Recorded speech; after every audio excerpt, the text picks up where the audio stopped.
अस्सलाम वालेकुम नाज़रीन, उम्मीद है कि आप सब खैरियत से होंगे। दोस्त मामूल के मुताबिक आज फिर एक नई वीडियो के साथ हाजिर हुआ हूँ। आज की इस वीडियो में हम दो टॉपिक बयान करेंगे।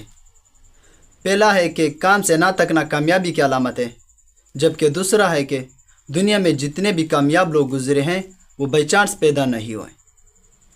तो पहले फर्स्ट टॉपिक को बयान करते हैं कि काम से ना तकना कामयाबी की अलामत है। आए इस दिलचस्प मौजू को समझने के लिए हमारे साथ रहें। दोस्तों, हम मेहनत कहाँ कर रहे हैं ये इम्पॉर्टेंट है। सिर्फ मेहनत इम्पॉर्टेंट नहीं है, हम जिस दुनिया में मेहनत कर रहे हैं उसकी बुनियाद कहाँ है। तो वो पहले चीज़ क्यों नहीं बनता गरीब अमीर मेहनत करने के बाद भी, क्योंकि वो मेहनत ही गलत जगह पर कर रहा है, यानी the platform is not right. Second, वो जब मेहनत कर रहा होता है तो उसे सुकून नहीं मिलता, उसे इत्मीनान नहीं मिलता। उस मेहनत से वो परेशान हो जाता है। रात को कुछ खाए बगैर, कुछ पिए बगैर वो सो नहीं सकता, उसे नींद नहीं आती थकावट की वजह से। गरीब आदमी थक जाता है मेहनत करके। कौन है गरीब जो काम करते थक जाए? अगर आपका काम आपको थका देता है तो आप ही गरीब हैं।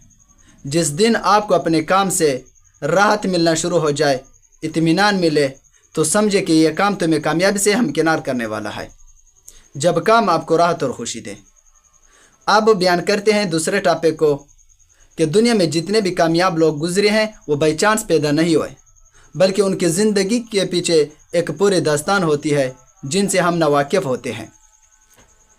दोस्तों, बाई चांस चैंपियंस पैदा नहीं होते, बाई चांस नंबर 1 एथलीट पैदा नहीं होते, बाई चांस करिस्मेटिक लीडर पैदा नहीं होते।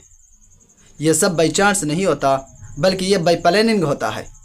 इसके पीछे एक पूरी प्लान होती है। एक एक इंच नापा जाता है।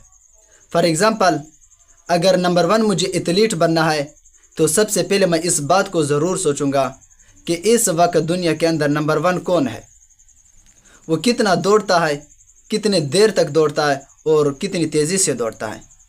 मैं उसे नापूंगा, मेजर करूँगा, कैलकुलेट करूँगा और फिर प्रैक्टिस कर करके पहले मैं उसे प्रैक्टिस में तोड़ूंगा, बाद में उसे दुनिया में पीछे छोड़ूंगा। पहले प्रैक्टिस में। अगर आपको ये वीडियो पसंद आई हो तो इसे लाइक करें, शेयर करें और हमारे चैनल को सब्सक्राइब करना ना भूलें। अपना ख्याल रखें, दुआ में याद रखना। अगली वीडियो में फिर मुलाकात होगी, तब तक खुदा हाफिज़।